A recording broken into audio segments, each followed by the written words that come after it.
Have you ever wondered whether God really was faithful to you? Well, that is one of the characters in our story who changed her name to Bitter, to Mara, which means bitter, because she did not believe that God was faithful. And we will see how God used the people that he put in his life to prove that he is faithful. So if you are wondering if God is faithful, or you know someone who is asking that question, and you are trying to figure out how to help them, this is the episode for you. So let's start Livewire at Home.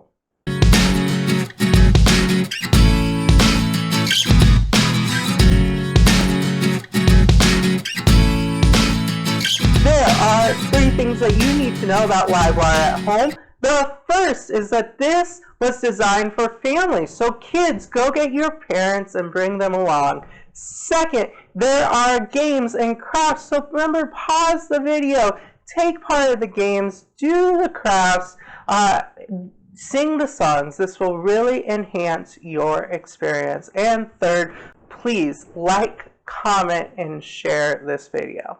Further enhance your experience with these 2 songs. The first is Counting on God.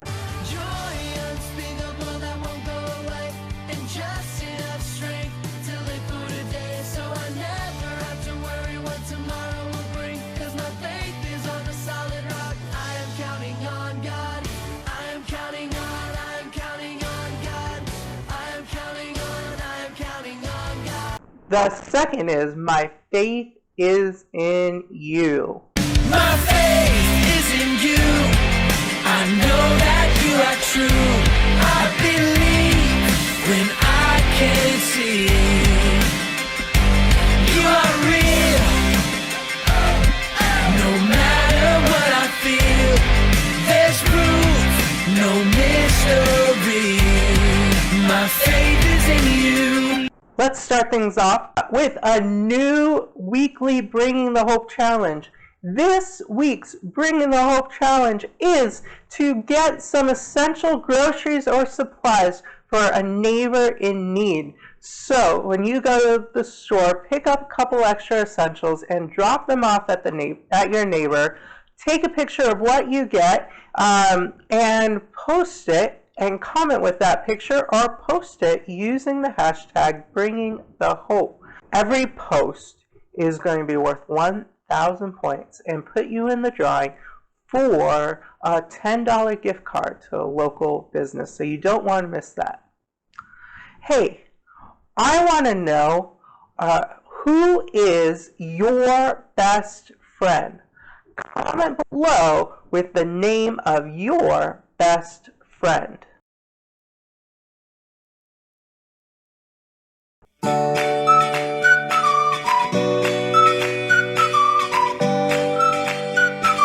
Our Bible story takes place during the time of the Judges, a time where the people of Israel really had forgotten about God. During one of the times of judgment, there was this guy named Elimelech. And Elimelech took his wife Naomi and his 2 sons, Mahlon and Chilion, from where they were to the land of their enemies, the land of the Moabites. And while at Moab, the 2 sons married 2 women, Orpah and Ruth. And also while there, Elimelech died, and the 2 sons died, leaving only Naomi and Orpah and Ruth. And Naomi decided this was the time to go back home, to go back to Bethlehem. And so they began the long journey back together. And as they were walking along, Naomi told Orpah and Ruth, "Don't follow me. There's nothing I can do with you. Even if by some miracle I have a son right now, are you really going to wait to marry him? That would be wrong. You should go back home and try to live your life at home." And Orpah listened to Naomi, and after crying, she hugged her and she went away. But Ruth decided, no, I am going to stay with her. And she said, Where you go, I will go. Where you stay, I will stay. Your people will be my people, and your God will be my God. Where they bury you, that's where I want to be buried. If even death separates us, I will be cursed. Wow, what an incredible thing that Ruth said. And she went and she followed Naomi back to this strange land where she didn't know anybody, where she had no friends, and all she had was poor Naomi. What we see in Ruth, that saying that wherever you go, I'll go, wherever you stay, I'll stay, is something called faithfulness. Now, faithfulness is just a word for sticking together no matter how big and how scary the obstacle is. You guys are stuck together. Nothing can pull you apart. That is one of the best things that God has for us. God is faithful to us. No matter what, He is always with us. He will never leave us. When you think of faithfulness, you can think of a magnet. I got a magnet right here, and the awesome thing about magnet is when you get near metal, it sticks. Magnets are faithful to metal. They stick together, and it takes an awful lot to remove a magnet from metal. So when you think about faithfulness, I want you to think about magnets. And I got a craft to make some magnets to help us remember faithfulness. All you need is some clothespins that you can decorate, and at any store in the craft section you can find little magnets, and you can make your own refrigerator magnets that stick to remind you of faithfulness.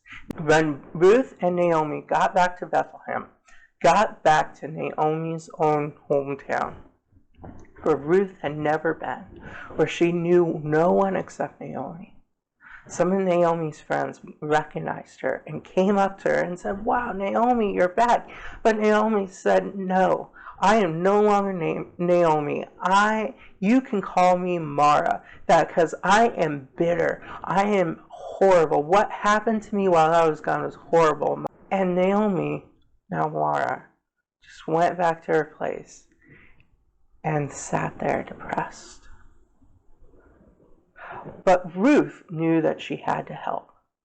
And so she got up and she went to a nearby field. There was a law in Israel that when people would pick their fields, they should leave some extras behind so that if anyone who's poor and doesn't have their own land can go behind and pick up grain so that they could feed themselves. And that's what Ruth took advantage of.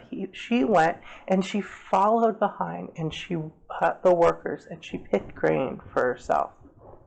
And as she was faithful to Naomi in doing that, in working extra hard, not just for herself but for her mother-in-law, she was noticed by the owner of the field. And the owner of the field's name was Boaz. And Boaz heard the story of how Ruth has been faithful to Naomi. And he became very impressed. And he called Ruth to him. And he said, "I am very impressed by your faithfulness, and I'm going to show extra kindness to you. Here, eat some of the food that our workers are eating. Here, take some extra barley home to give to your mother-in-law." She rushed home at the end of the day, showed Naomi all that Boaz had given her, and was just like, "Hey, I went to this field and this guy was really kind to me and it was amazing. Look at all this." And Naomi asked, "Wow, whose field did you go into?" And Ruth said, "Boaz." And Naomi was like, "I know who he is. He is someone who can help us out. And I know that he is looking for someone to be his wife. And when that happens, he can help us out." So Naomi and Ruth got a plan together to ask Boaz to marry Ruth. We'll see what that plan is in a moment, but right now, it's game time.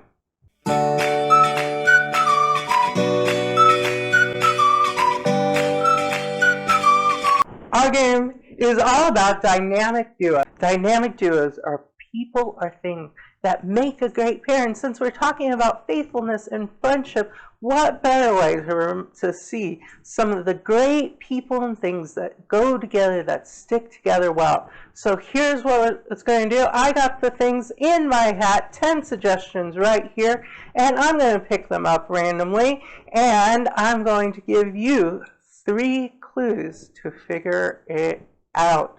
After each clue, guess what it is I am talking about. Comment your answers and by which clue you figured it out. Are you ready? Here we go. Oh, alright. This first dynamic duo are sisters.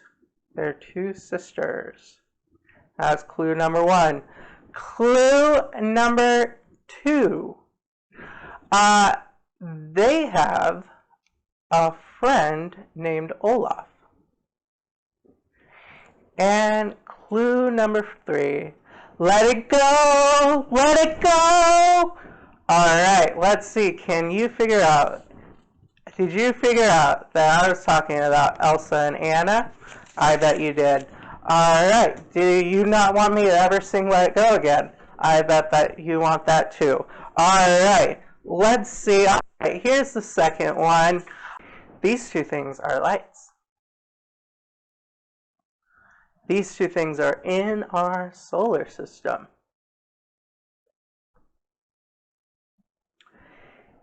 These things were made on the 4th day of creation. Did you guess the sun and moon? Then you are right. You guys are getting good. Remember to comment your answers and which clue you got it on. We want to know how you're playing this game. These are spreadable. This pair makes a great sandwich. One is salty and one is sweet. Did you say peanut butter and jelly? Next one.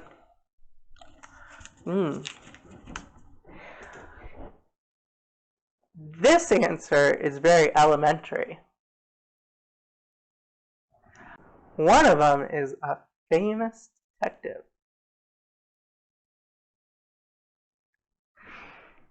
This character was created by Sir Arthur Conan Doyle. Did you guess Sherlock and Watson?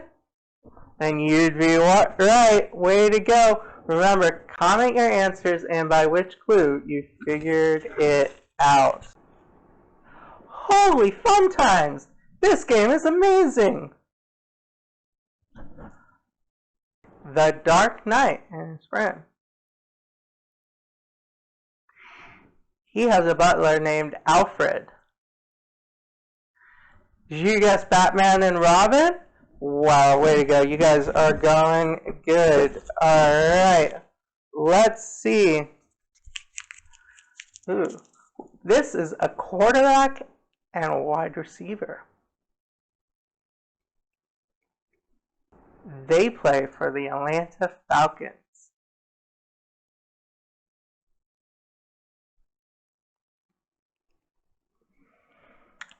He gets a lot of yards, but they don't throw at each other for a lot of touchdowns. You got Matt Ryan and Julio Jones of the Atlanta Falcons. Remember to comment your answers and which clue you got by below.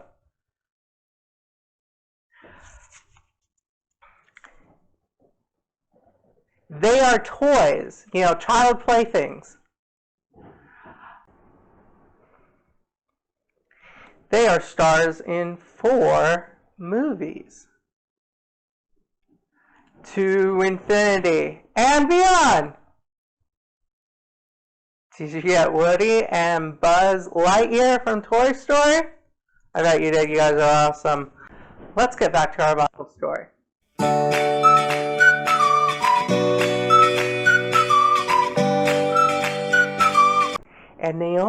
Ruth set forth a plan to go and ask Boaz to take care of them, to ask Boaz to marry Ruth. Ruth snuck in one night and lay near the base of the bed of Boaz. And when Boaz got startled and woke up, Ruth was there, and she asked Boaz to marry her and do something called be a kinsman redeemer. A kinsman redeemer was someone that God put in place to help those in need. If somebody had to sell off their land, if someone had family that died, this kinsman redeemer could come and he could buy the land. He could marry into the family, and he could set them up.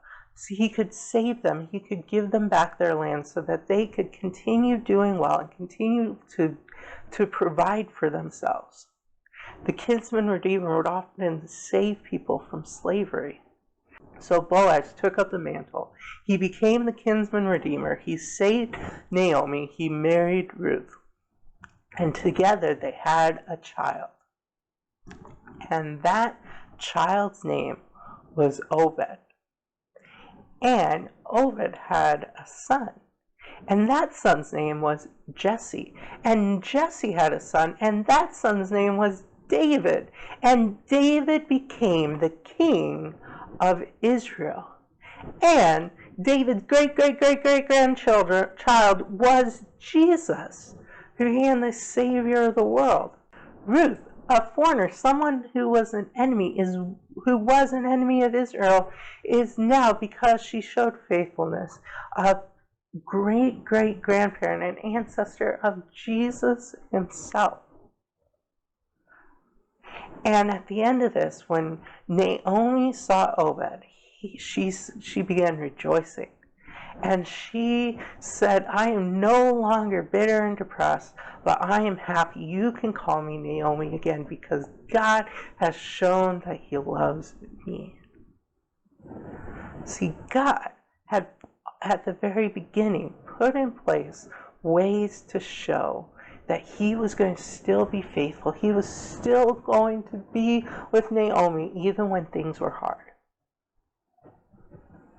When Naomi lost her husband and her sons, a big, horrible tragedy, God gave her Ruth to be faithful to her and stick beside her and to show her that she would be cared for.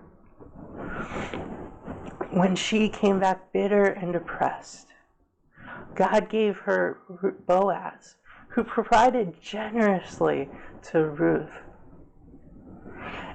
and was able to provide and take care of her when she couldn't take care of herself.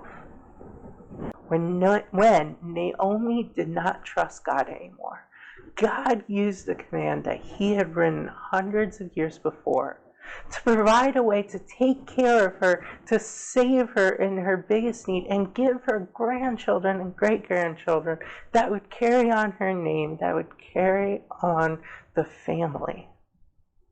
God, over and over, used Ruth and used Boaz, used Obed to show Naomi that he was still with her, and he still takes care of her. And God is still faithful to you. The Bible tells us that God is faithful to us. When we are even faithless, when we doubt and we stop trusting in God, God is still faithful to us. And I bet you have stories of, even in hard times, how God was faithful to you. How has God shown that he's been faithful to you? Talk about it as a family. This is great for parents to tell your kids stories of God's faithfulness.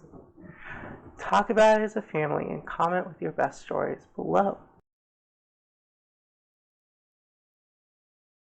Ruth used a lot of ways to prove that she was faithful, and God used Ruth to prove that he was faithful. Ruth said, I'm going to stay by your side. Where you go, where I will go. Where you stay, I stay. She also used opportunities to take care of Naomi, to provide for her. But that isn't the only way that you can be faithful to your friends. What do you think? What are other ways that you can show your friends that you are going to stick beside them no matter what? Maybe it's something like you haven't seen them because of this quarantine. Maybe you need to call them or video chat with them and hang out with them online just to show that not even quarantine can keep you guys from being friends. Or maybe you just had a big fight and maybe you need to forgive them and get back together to show not even this big fight can keep us from being friends. What kind of actions do you think prove that you are faithful? And finally, what can you do this week to show the faithfulness to a friend? Talk about it. Comment below. What can you show this week? What can you do this very week to show your faithfulness to a friend? And now it's time for the challenge.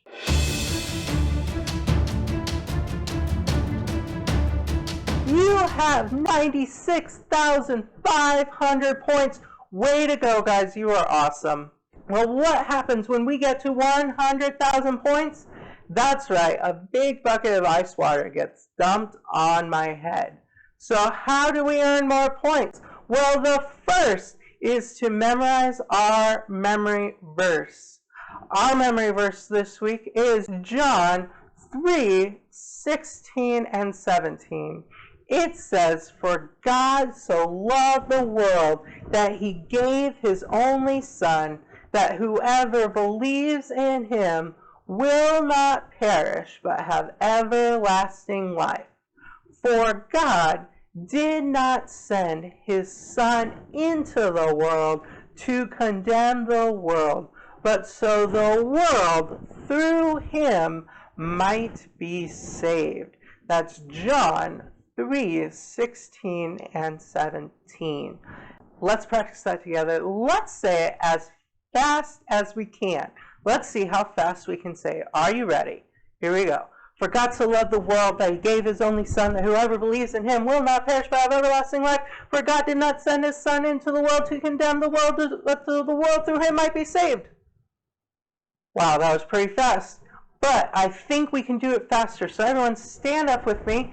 Get loose, because we're going to go a little bit faster. Are you ready? Ready, set, go. John 3:16 and 17. "For God so loved the world that he gave his only Son, that whoever believes in him will not perish but have everlasting life. For God did not send his Son into the world to condemn the world, but the world through him might be saved." Whew. That was good, but do you think we can go faster? I think we can go faster. All right, here we go. Get loose. Ready? Here we go. Ready? We're going to go super duper fast as we can.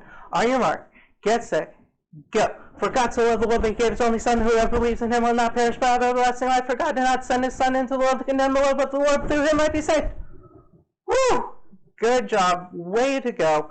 Now that you know it super fast and super well, you can videotape yourself saying this memory verse again, post it using the hashtag #BringingTheHope. Every memory verse is worth 1,000 points.